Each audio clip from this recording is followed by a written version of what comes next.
right. So, Steve, we talked about doing this podcast and this piece on, kind of what we're going to talk about. So, I want you, and I'm going to do it later, but I want you to start. I want you to share something personally and professionally that probably very few people know, and maybe I don't even know about you, that has brought you to becoming invaluable as a person yourself. That's a really big question, Terry. So just remember, you're going second. I am. So however this flows, It's not going to it's be probably good. going to turn around the Right, corner and right. flow right back to you. Back to me.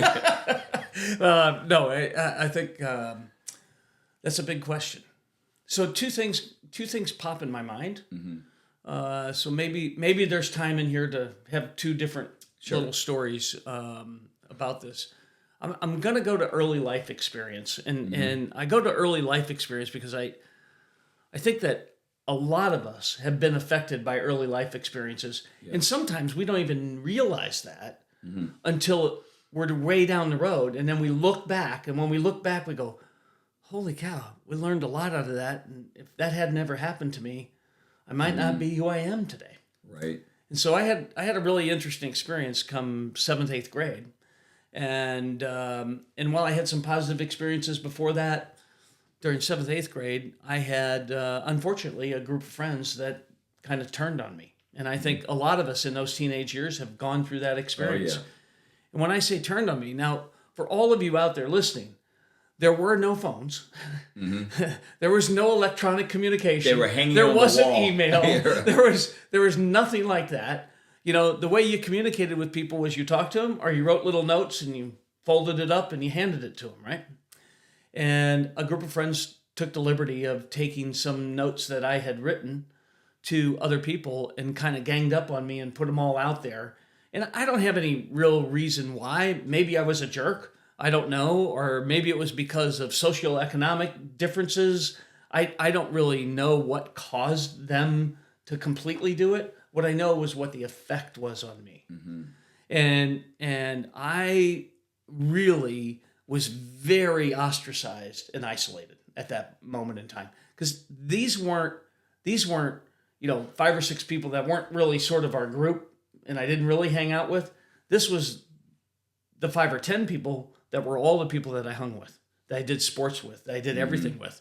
And so, it was a pretty devastating moment. And I remember driving in the car one day when my mother had picked up both my sister and I after school, and my sister said, no, excuse me, my mother said, "What's going on? What's wrong with you today?" And I said nothing. And my sister said, "I think something happened at school." And I had just alluded to her that I was just really upset with some of my friends, and I don't want to talk about it. Well, I've talked about it since then, and I don't want to go into the details of it here because we don't have time, but I'll just say this. That kind of treatment by teenagers of other teenagers is common and has grown worse today in the world of social media and everything else. Bullying today. Yeah, bullying. Yeah. Today they call it bullying, and that's what this was back then. Well, that caused me to really have to do some hard thinking. So I hung in there, went on through 8th grade, went into my freshman year in high school, and I did mention it in the book that I switched from the Catholic school to the public school. I didn't mention why. This is the real reason why. Because I made a decision that I wasn't going to let them define me. I was going to define life for myself, and I wasn't going to live in this shroud of crap because it hadn't gone away. This had carried on for a year or two and hadn't gone away. And I was going to let that continue to have a cloud hanging over my head. Whether I was creating the cloud or they were creating the cloud or both, it doesn't really matter. It was there. So I had to remove myself from that situation. And when I look back on this moment today, it changed the level of independence. It changed the level of perspective of how I felt I had to build relationships that I could really trust versus just let the relationship be that I thought I could trust. And so I put that onus not on all of them. I left them behind. I put the onus on me to change that. And that has had an effect through my entire life. through my business career, through every single thing that I've done. Now, I didn't know that back then, and I didn't know it, in college or whatever. And I had great friends in college, and I'm still in touch with many of them today. And I, from that standpoint, it was, though, one of those moments where I think I could have gone off the edge of the cliff the wrong way. Right. And I'm sure you've seen that in some of your practice. Sure. And how do you hold yourself up from taking that step over the edge? And I don't mean the edge of suicide. I mean the edge of having now self-doubt, the edge of not believing in yourself, the edge of letting other people define you. Because that's the big difference that I learned out of it, was now that I can see it, and I've learned all the things I've learned over the years, is I'm not going to let other people define me. I'm going to define myself. I'm going to define my own self-worth. And I will use that in positive ways to create positive relationships with people. So this was maybe the single most, if I think about it too much, I'll get emotional, maybe the single most challenging, devastating, tumultuous moment and couple of years that I went through in my entire life. I've had some other really big challenges, but that was a big one. And so here I sit today.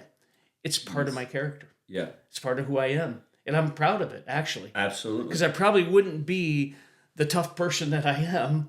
And I like to think of myself as a strong person that could handle a lot if that hadn't happened to me. And that's kind of like some of the stories we heard from some of the people we interviewed for the book. Sure. They've been through some pretty landmark moments in their life. So how did that impact your professional life? Because those early years develop us in our character and potential direction of success and failure. And obviously you've succeeded in what you've been doing. So share a story about your professional life, of how that impacted that, almost like an act two. Yeah. Of that. Okay. Well, when I look back on that, there's no doubt about it that led me into being very comfortable in sort of that independent life of being a salesperson for a company out in a territory of a couple of states or whatever, away from home, away from the company, away from everything. And it was up to me to go make it happen. Right. And so that experience really ties into the understanding of that. If I focus myself, I can get through anything. And that looked like nothing as a challenge compared to what I went through back in 7th, 8th, 9th grade. And so that was how it led into the business side of things. From the future part of the business world, you don't stop having mistakes. You don't stop having challenges. That's what we wrote about. that fundamental firmness of character sits underneath of there from that experience, and from many other positive experiences, whether it's my parents or other people who influenced me, like Larry Williams or Bob Wonderlick, or my mother or father, whatever. All those positive experiences are there as well. But it's that combined with those kind of challenges that I think really brought it together. So if you don't mind, I might just kind of roll right into, Sure.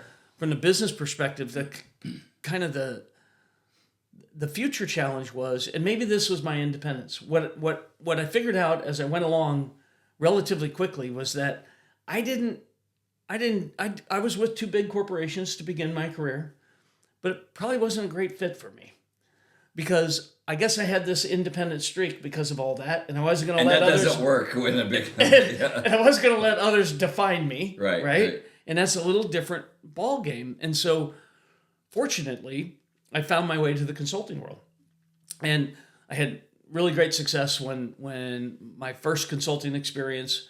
I had the proverbial client that hired me that I couldn't refuse. So I left the consulting because I still thought I wanted the big title in corporate America. Blah blah blah. That didn't fit very well either. That didn't work out.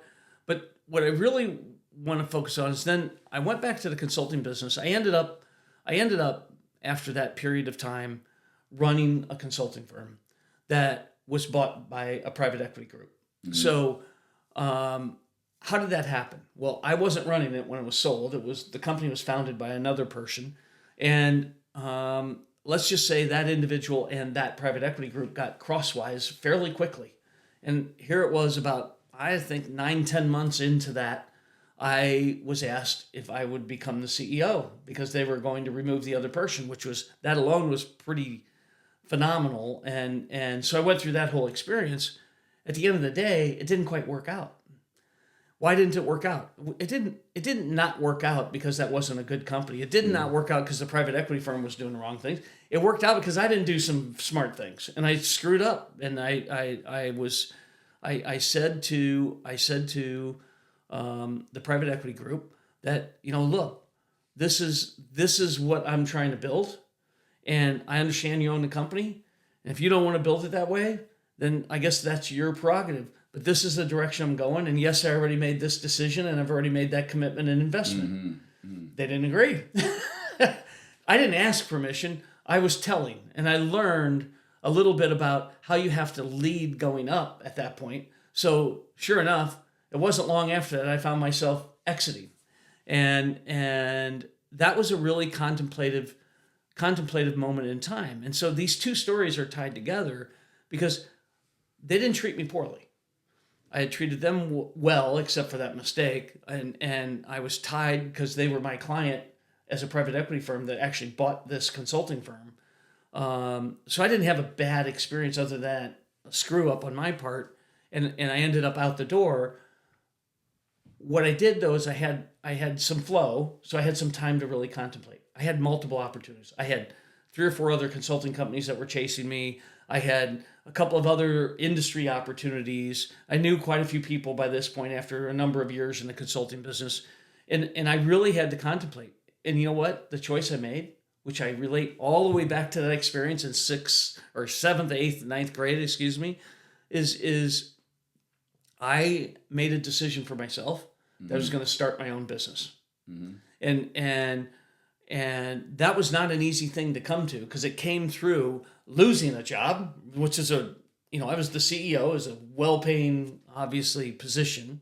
And when I did that, one of the most amazing experiences out of all of that was I went to Deb after having talked with a friend who was willing to be supportive to the business. But I said, Deb was your wife. Yeah, Deb is my wife. And I went to Deb, and, now 38 years together. At that point, I have to think, you got to subtract about 20 off of that. So 18 years together. And I went to her and I said, we're going to bet everything we have to start this business. Now, I have a backstop through my friend that was willing to be supportive, right? I have a backstop, but we're going to bet everything we have. And her answer was, just don't lose my car, which at the time she was driving an old Aerostar van, with the sloped front. Yeah. She said, if I have to, I can live in there with the kids for a few weeks. And that was the support I got. So when you take that full circle, so the experience back in, between 7th and 8th and all the way through 9th grade till I switched high schools made me very independent.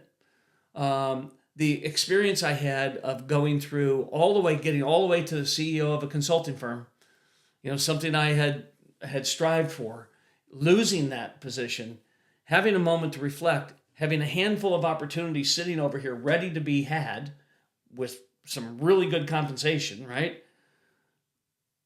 And deciding to bet on starting this business. It wasn't just me. It was Deb too. We were both betting I could pull this off. And we had no idea. So that's the positive outcome of it.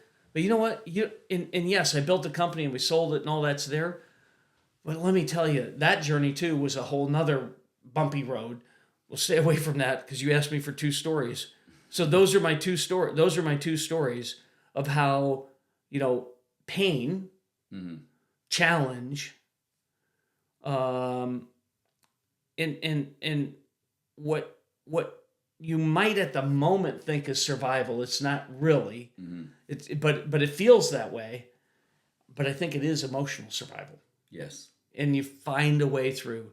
So those were two things that happened for me that were just, they were transitions in life, as we talk about in the book. Yes. And I always say I love transitions in life because I look back on those transitions and never have I learned more about myself than in those transitional moments in life. That's cool. So those two moments, I would say they define us, and it, over a lifetime, if you have one or two of those, three maybe, it literally sets our trajectory to who we become.